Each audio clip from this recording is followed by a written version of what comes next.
Halo, selamat datang di konten IPO Hunter. Bersama gue Yuda. Dan gue Dimas. Kita akan bahas emiten-emiten yang mau IPO berdasarkan apa, Dim? Berdasarkan underwriternya. Betul, karena ternyata underwriter itu Seberpengaruh itu. Dan di bulan Juli ini Dikeroyok kita. Kita nih dikeroyok nih tentang IPO Hunter nih. Soalnya ada 8 emiten yang mau IPO. Betul. Dan kita akan bahas satu persatu. Yang pertama kita mau bahas apa, Dim? Ada CDIA. CDIA. Itu nggak usah dibahas sebenarnya. Sebenarnya nggak usah dibahas, langsung aja guys. Ambil seluruh uang yang ada di RDN lu, masukin ke sini. Percayakan uang lu sama Pak Prajogo Pangestu. Karena apa ya? Karena Pak Prajogo Pangestu ini satu orang paling kaya di Indonesia. Ya, termasuk 10 besar lah. 10 besar. Yang kedua, kalau dia bawa emiten, Dim, hasilnya tuh selalu maksimal. Ya, cakep-cakep lah pasti. Apalagi yang ini, Dim. Underwriternya. Oh iya, belum. Underwriternya Kita juga gimana? kemarin bahas 3 underwriter tergacor nih. 2 di antaranya masuk sini semua. Bener. Jadi apa lagi yang perlu kita bahas? Udah oke semua ini. Udah oke semua. Udah gitu ini emiten Pak Prajogo yang paling terjangkau harganya. Iya, harganya masih di bawah 200. Harganya tuh, nih waktu kita syuting ini belum tahu harga pastinya, tapi di harga 170 sampai 190. Dan periode penawaran awalnya itu ada di tanggal 2 sampai tanggal 4. Penawaran umum. Penawaran umum tanggal 2 sampai tanggal 4. 4 Juli. Jadi waktu lu nonton konten ini, langsung guys, beli guys. Iya, bisa tuh langsung beli gas. Semua all in. Tapi mungkin teman-teman di sini baru pertama kali nonton konten ini, belum tahu track record underwriter kayak gimana. Kita bahas ulang aja. Oke. Ini bakal ada 6 underwriter yang megang si emiten CDIA nih. Tapi 2 paling bagus ada di sini. Yaitu satu Henan Putirai. Yap. Kenapa Henan Putirai bisa bagus, Dim? Henan Putirai bagus karena semua yang di underwriterin dia selalu gacor semua sih. Selalu gacor. Dan di-maintain. Seenggaknya 5 hari IPO semuanya langsung hijau. Dan kalau kita lihat track recordnya nih, Dim, selama 7 hari sejak IPO, kenaikannya tuh udah maksimal semua. Betul. Contoh, Cuan itu naik 250%. DAAZ itu naik 278%. Ada Ratu yang 276%. Dan Fore 95%. Sekecil-kecilnya aja 95%. Betul. Tetap hampir 100 tuh. Hampir 100. Itu 7 hari pertama. Kalau dipegang sampai hari ini kayak gimana, Dim? Sampai hari ini Cuan udah 5.000-an tuh. Udah gede banget tuh. Cuan. Das udah 354%. Ratu 473%. Terus Fore ada 229%. Gokil. Gede-gede semua tuh. Gede-gede semua. Di-maintain sampai hari ini. Bayangin 5.000% tuh kalau lu naruhnya 1 juta jadi 5 miliar. Iya.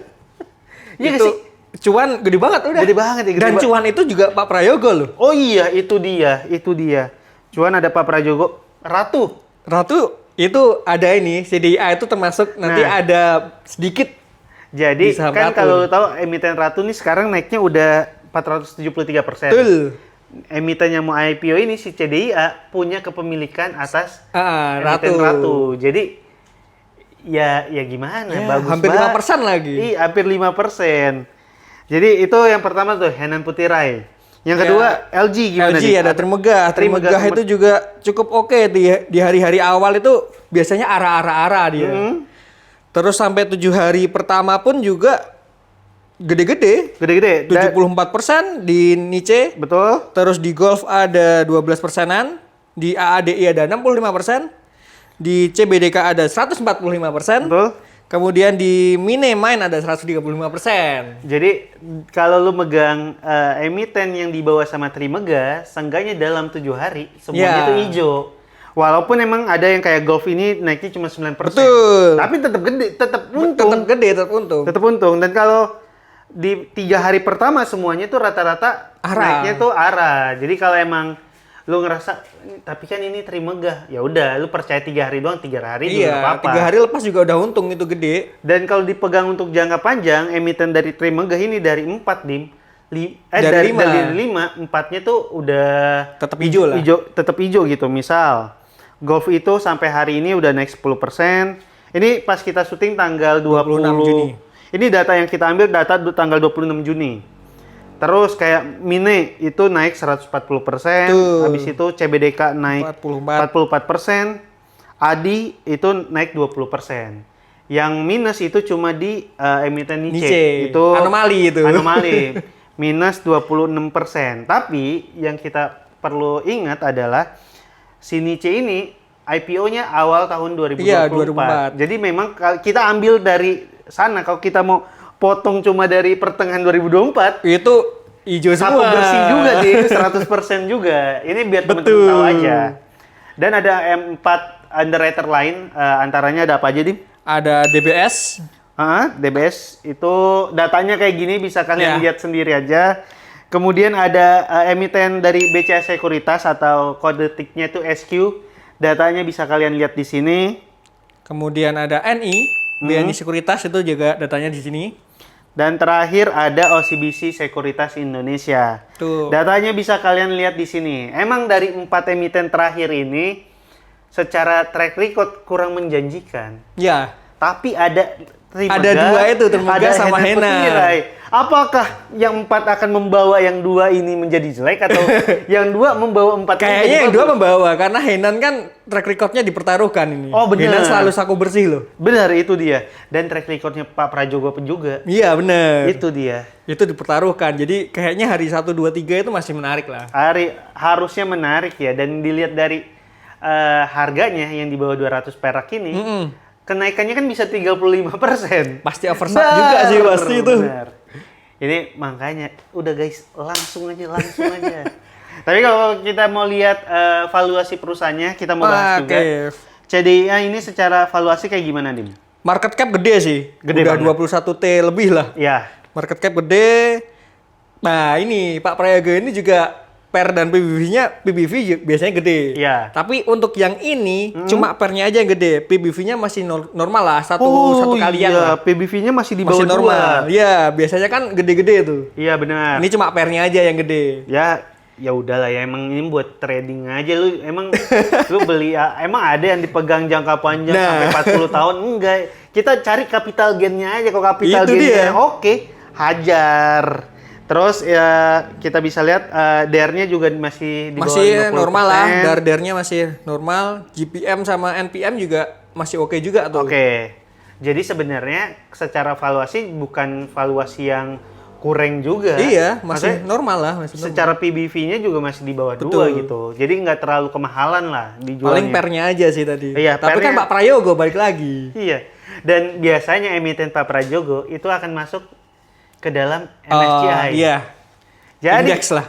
Di indeks luar kan? Betul. Bisa jadi ini akan diarahkan ke sana juga. Betul. Dan kalau itu nyampe ke sana, harganya gila-gilaan, Dim. Pasti di atas 1000-an gitu. Pasti di atas 1000. Dan selain valuasi kita mau bahas apa lagi, Dim?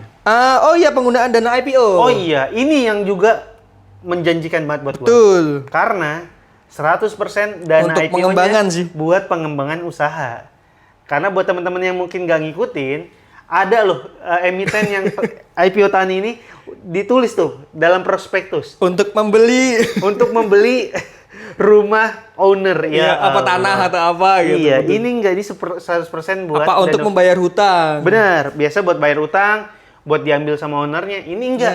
100% pengembangan. Buat pengembangan usaha. Tadi kita udah bahas soal underwriter-nya, bahas juga valuasinya. Simpulannya apa nih, Dim?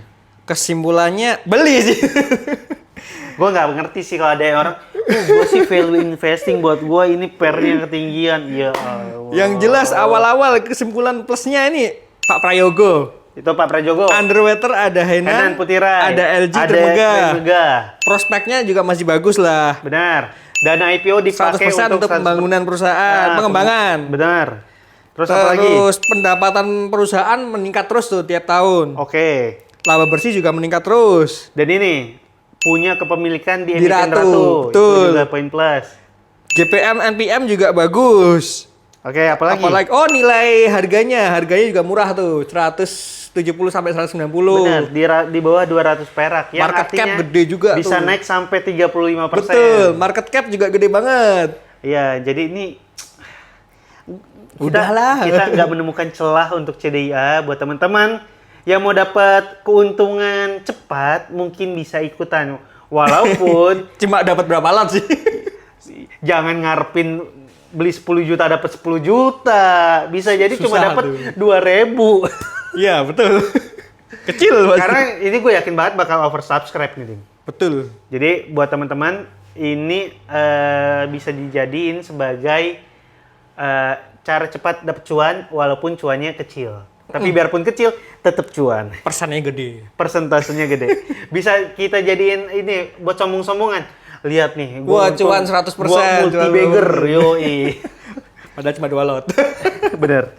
Tapi kalau gua bakal ambil ini, lu Ambil. Jadi itu aja sekian konten kita ngebahas emiten CDIA.